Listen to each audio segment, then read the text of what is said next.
सभी को नमस्कार दोस्तों। सबसे पहले आप निफ्टी का चार्ट देख रहे हैं। निफ्टी जो चल रही है अभी 23,000 चल रही है। और कल हमारी बात यहाँ पे हुई थी, कल बाजार यहाँ पे था। और कल मैंने आपको बोला भी था कि बाजार इस तरीके से वापस रिवर्स होके आ सकता है। और 23,800 से लेके 24,000 का एक एरिया भी मैंने आपको बताया था कि बाजार के अंदर बहुत ही रिस्की यहाँ पे हो सकता है, तो बाई कर जंप करके बाई करने की कोशिश ना करें। तो आप यहाँ पे देख रहे हैं आज बाजार के अंदर क्या हुआ। और अभी भी मैं आपको स्टिल बता रहा हूँ कि ये चीज यहाँ पे नहीं थमेगी। कल फ्राइडे है और फिर मंडे है, और एक चीज और नहीं हो रही है इस मंथ के अंदर। जो क्लियरिंग है उनका बड़ा जो है सीक्वेंस खराब हो रहा है। जैसे नेक्स्ट वीक में जो क्लियरिंग है, मंगलवार को निफ्टी की क्लियरिंग है, तो बुधवार को सेंसेक्स के, दोनों क्लियरिंग अलग अलग दिन मतलब एक साथ आ रही है। और बृहस्पति की छुट्टी है, रामनवमी की। ऐसे ही 30 तारीख को एक्सपायरी कट जाएगी सोमवार को, क्योंकि मंगलवार की छुट्टी है महावीर जयंती की या हनुमान जयंती की, ऐसे ही कुछ है। तो 31 तारीख की छुट्टी है और 26 तारीख की छुट्टी है, दो छुट्टी बाजार के अंदर आ रही है, जिसकी वजह से इस एक्सपायरी दिन कम हो गए हैं।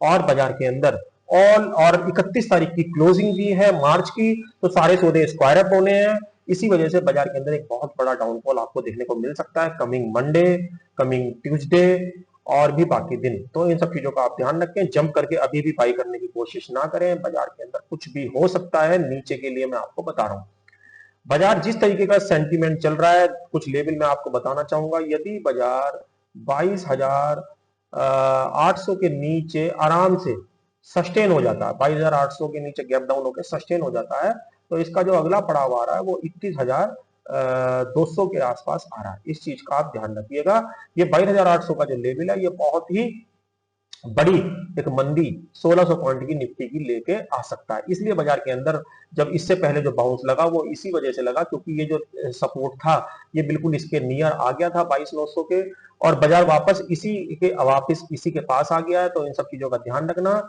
मंडे, फ्राइडे में और मंडे में बाजार 22,800 के नीचे भी ओपन हो सकता है।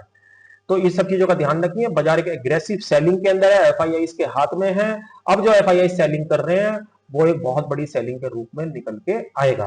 तो इन सब चीजों का आप ध्यान रखें। पिछले कई दिनों से लगातार मैं इसी चीज को आपसे यहाँ पे बोल रहा हूँ। केवल एक एजुकेशन पर्पस वीडियो है, यहाँ पे कोई भी रिकमेंडेशन को लेके या कोई भी मैं आपको एडवाइस में यहाँ पे नहीं दे रहा हूँ। ये सेंसेक्स का चार्ट है। सेंसेक्स के अंदर भी सेम स्थिति है। 74,000 का लेवल तोड़ते ही बाजार के अंदर 71,000 तक के लेवल आपको देखने को मिल सकते हैं। और डेली चार्ट है सेंसेक्स का, तो सेंसेक्स के अंदर भी ध्यान रखिएगा। ऊपर के लिए अगर देखिए सेंटीमेंट अगर पॉजिटिव होते हैं, तो वो मैं आपको बता रहा हूं कि किस अवस्था में पॉजिटिव होंगे। अगर बाजार 75,300 से या 400 से ऊपर जाएगा, 75,300 से ऊपर जाएगा, तभी इसके सेंटीमेंट यहां से पॉजिटिव होंगे। 75,300 के लेवल का ध्यान रखिएगा रिवर्सल के लिए।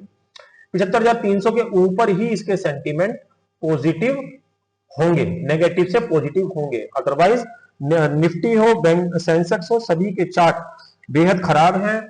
ये निफ्टी बैंक का चार्ट है। निफ्टी बैंक के अंदर भी जो रिवर्सल आया था वो एक यहाँ पे एक लेवल है, जिसकी वजह से ये रिवर्सल आपको लास्ट टाइम देखने को मिला था, जो कि लेवल है 53,300।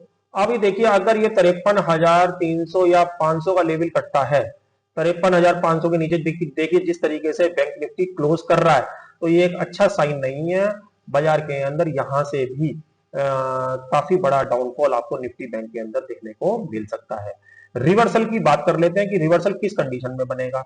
देखिए बैंक निफ्टी के लिए यदि बैंक निफ्टी आराम से 54,200 के ऊपर होल्ड करता है, रिवर्सल वाले केस में बता रहा हूं, 54,200 के ऊपर होल्ड करता है, तो इसको भूल के भी सेल ना करिएगा। ये एक रिवर्सल मोड में जाके वापस इस एरिया को फिर टच कर सकता है, बट उसके लिए आपको 54,200 के लेवल का ध्यान रखना है।